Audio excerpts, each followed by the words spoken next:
Deep beneath Iran's deserts, missiles once thought destroyed are coming back to life. Launchers, underground bunkers, fortified silos, the remnants of a crippled arsenal are being rebuilt. But there's a catch. Key components are missing. Some systems remain in ruins. Still, Tehran is racing to rearm.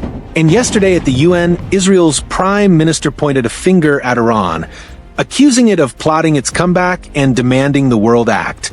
The clock is ticking. The question is simple. Is the stage being set for another war? We're about to uncover the full picture, but before we dive in, make sure you like this video and subscribe so you don't miss what's coming next.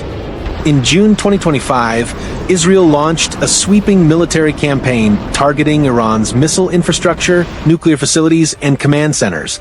This was not a random set of strikes. It was coordinated, surgical, and backed by intensive intelligence. Mossad operatives had prepared the groundwork: drone sabotage, infiltration, disabling air defenses, and marking high-value targets. Key missile sites were struck in Parchin, Sharaud Kermanshah, and other locations. Iran's planetary mixers, the machines essential for mixing solid propellant, were priority targets. Many of these were destroyed or severely damaged. Launch pads, storage bunkers, tunnels, and missile silos were cratered or collapsed under repeated air raids. The Kermanshah underground missile base, for instance, suffered major damage to tunnel entrances and missile storage buildings. The attack degraded Iran's ability to rapidly respond with missile fire, as many launchers and fuel systems were damaged. The destruction of central production infrastructure, especially those mixers, was a blow beyond battlefield effects. It strikes at the ability to rebuild. Iran's air defenses were stretched and impaired by the campaign, limiting its ability to defend its remaining assets. They didn't only bomb launchers. They hit the heart of the missile industry. And now, Iran must rebuild from its scars. In August and September 2025, satellite images showed active construction at Iran's missile production sites, Parchin, Sharaud, and others.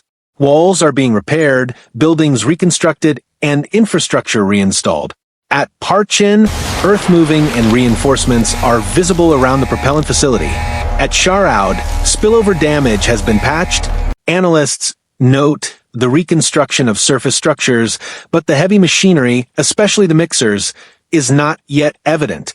The pace of repair seems faster for buildings and tunnels than for heavy industrial equipment, suggesting a priority on shielding and restoration before full production.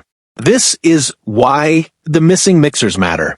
Solid fuel missile production depends on precise combining of propellant components. Planetary mixers are essential to create homogeneous mixtures with reliability. Without them, missiles may be unstable, veer off course, or misfire. The June strikes appear to have specifically targeted the buildings that house these mixers, not just the launchers. Even if Tehran rebuilds structural shells until it replaces or restores the mixer machinery, its missile output remains constrained. Experts say Iran may try to import or smuggle new mixers or essential subsystems from abroad, perhaps China or covert networks. But acquiring such sensitive tech under sanctions is perilous. Supply lines are vulnerable to interdiction, sabotage, or counterintelligence. Until the machinery is in place, much of Iran's repair is cosmetic and preparatory, not full revival. You can rebuild a building. You cannot rebuild a heart without the engine that beats inside.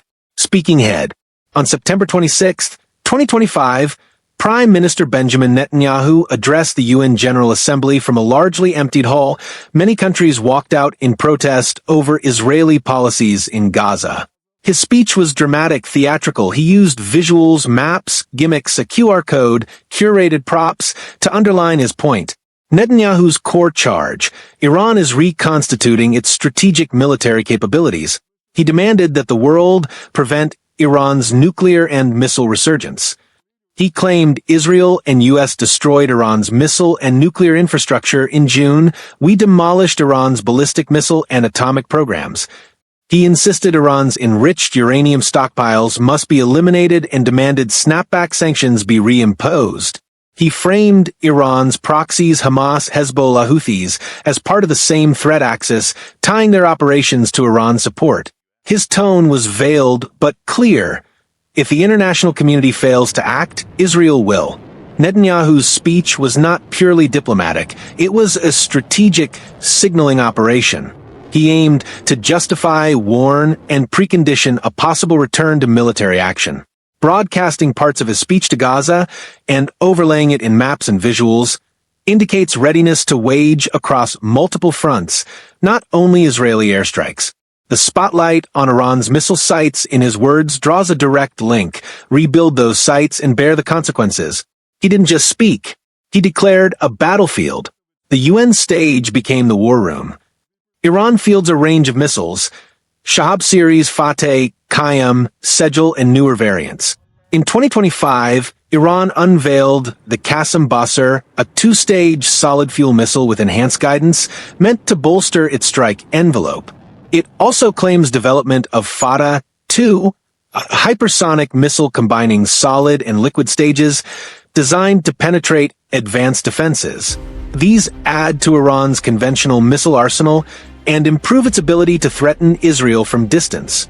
Iran has built subterranean missile cities, tunnels, hardened bunkers, and underground factories, example, Kermanshah UGF. These sites, once damaged, are being reconstructed along hardened lines, making future strikes more costly and complex. Rebuilding underground infrastructure takes time, but once operational, it offers Iran resiliency and survivability.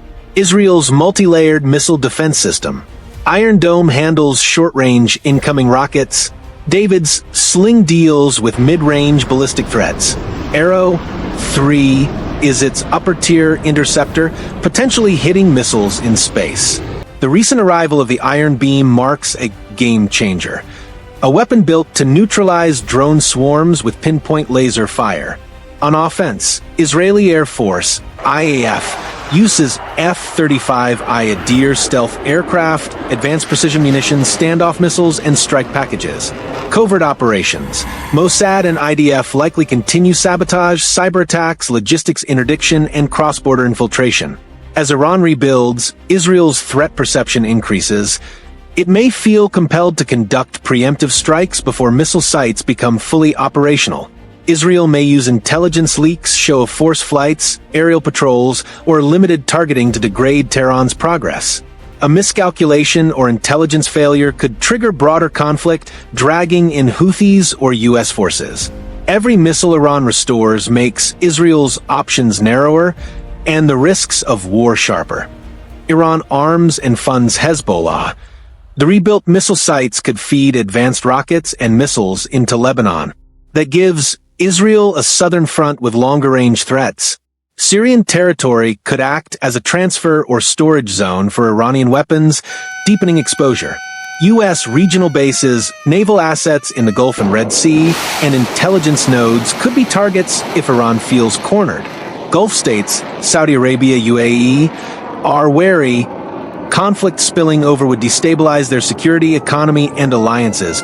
The UN Security Council rejected Russian and Chinese moves to delay sanctions on Iran, clearing the path for snapback sanctions to be reimposed. These sanctions will target arms, missile development, uranium enrichment, and freeze Iranian assets. Iran's foreign minister has warned that reimposition would prompt Tehran to abandon cooperation with the IAEA. The battlefield isn't only across Iran's deserts. It's in UN chambers, oil fields, and naval lanes too. Sabotage and covert strikes. Small-scale Israeli or allied strikes targeting mixers, supply lines, or construction sites, testing limits. Threshold breach. Iran installs new mixers, test fires missiles. Israel or U.S. respond with airstrikes. Proxy outbreak. Hezbollah, Houthis, or other proxies open fronts, forcing Israel into multiple fronts. Full war. Mass missile exchanges, strikes on cities, regional expansion of conflict.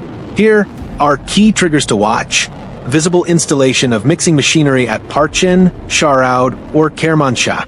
A test launch from reconstructed silos. Iranian statements about retaliation or revenge missions. Moves of IAF, Israeli naval deployments, or U.S. carrier groups to eastern Mediterranean. Sanctions enforcement or breakdowns in diplomacy. Satellite imagery showing new heavy components, power substations, conveyor belts. leaked Iranian procurement orders or shipping manifests for industrial machinery, escalatory statements by IRGC commanders, regional proxies, Israeli intelligence alerts, red alerts, mobilization of reserve units. Once the first shot is fired, there is no reversing the clock. The countdown may be nearly over. Monitoring mixer installations is more revealing than just watching buildings go up. Tracking missile test launches and telemetry. Intelligence on Iran's supply chains and covert acquisition. Israel's force posture and readiness signals. Moves by US, European, and Gulf actors, whether they intervene, broker, or escalate. Iran is not simply repairing war damage. It is rearming in the shadows, sites, silos, tunnels reborn. Netanyahu's address at the UN was more than diplomacy. It served as a warning shot, a form of strategic theater telling Tehran, the world is watching and Israel may act. But time is the enemy of restraint. Every day that key machinery remains missing is a window to act. Every day that Iran reconstructs is a step closer to confrontation. The question is no longer if another round will happen, but when and how devastating it will be. The countdown has already begun.